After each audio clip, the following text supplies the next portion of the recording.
Hello বন্ধুরা, তো আজ ছিল ঈদ আর ঈদে আমাদের কাজ বাজ সব ছুটি থাকে। তো সকাল সকাল বসে পড়লাম খেতে। সকাল যদিও নয়, এখনো বেলা প্রায় 11টা বাজে।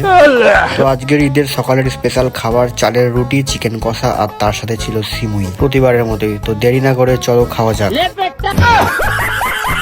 খাওয়া দাওয়া করে আমি আর মন্টুতে একটু বেরিয়ে পড়লাম। আর আজ বাইরের ওয়েদারটা দেখো, হেভি লাগছিল। তো একটু এদিক সেদিক ঘুরে প্ল্যান করা হলো, চলো সিনেমা দেখা যাক। অনেকদিন সিনেমা দেখা হয়নি।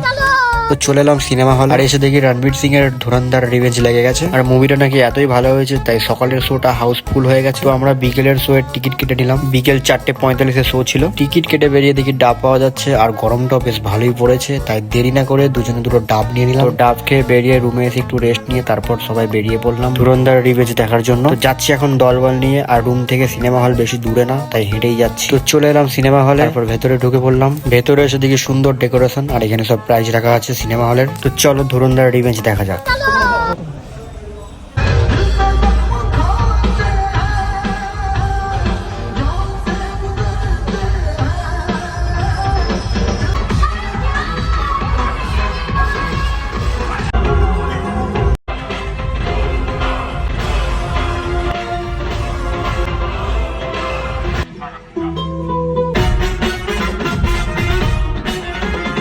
তো হাফ টাইমে বাইরে বেরিয়ে কিছু খাওয়া দাওয়ার জন্য নিয়ে নেওয়া হলো।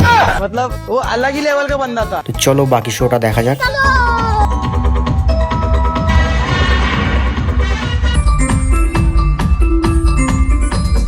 इंसान इस दुनिया में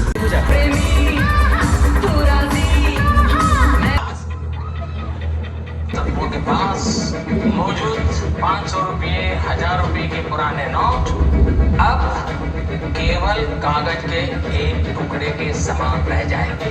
তো মুভি শেষ করে বাইরে বেরিয়ে পড়লাম। আর মুভিটা প্রায় 4 ঘন্টারও বেশি ছিল। বাইরে বেরিয়ে আমাদের মন্টু দা মুভি সম্বন্ধে কিছু ফালতু জ্ঞান দিচ্ছিল।